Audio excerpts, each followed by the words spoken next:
What do you know now that you wish you knew a year ago as a worship leader? Oh man, a lot probably. I think being a worship leader is kind of a constant, continuing education course. When I first took the job that I'm at now in Tulsa at Asbury, I was 22 years old.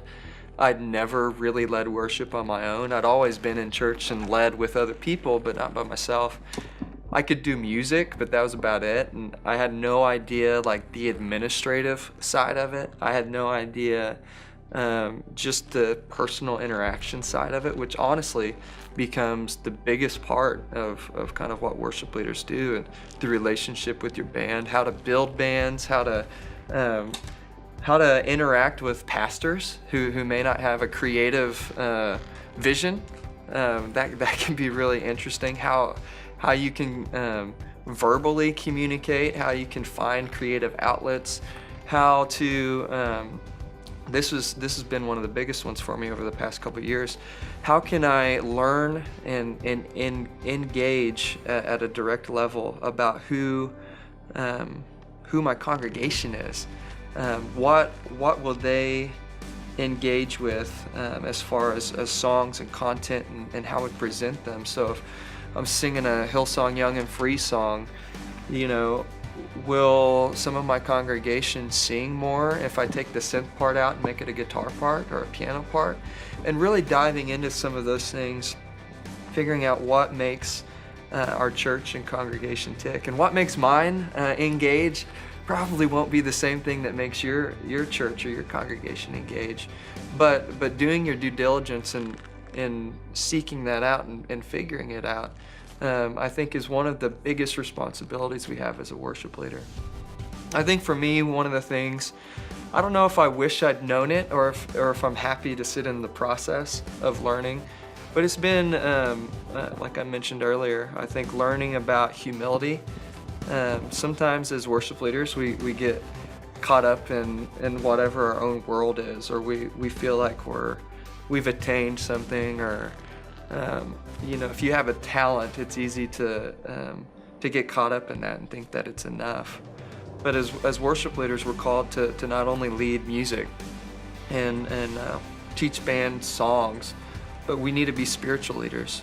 We need to be ministers to those under us. We have a responsibility not only to our church and congregation and our families and our leadership, but especially to the people on your team and the volunteers or the paid staff, however you do it, who are coming in and working under you each week. So the last year I've probably learned more about that and how to interact in it and how to lead in it, especially I've been in this job for 10 years now, so I don't feel like a kid anymore. I used to, and it was really awkward trying to lead adults when I felt like a child. I'm not a child anymore, but it's been an interesting kind of progression to learn how to lead as an adult and to kind of step into that role. So that's probably one of the biggest things that I've enjoyed learning over the last 2-3 years. But that's the last question we have. I really enjoy sitting here and talking about this. I could talk about it all day long. I encourage you guys, if you're worship leaders, keep at it, keep doing. Not everybody gets to go out and do stuff like I get to do with Stars Go Dim.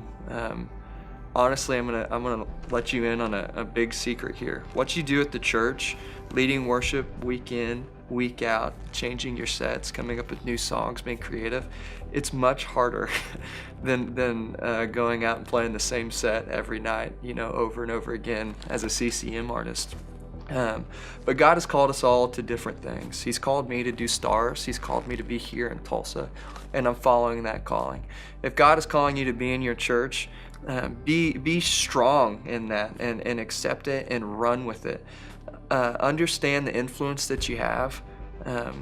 Figure out what you can affect, who you can change, the lives that you can speak into, and take hold of that and run with it. God's given you a gift. He's given you influence, and I pray that you'll use it to the best of your ability. Father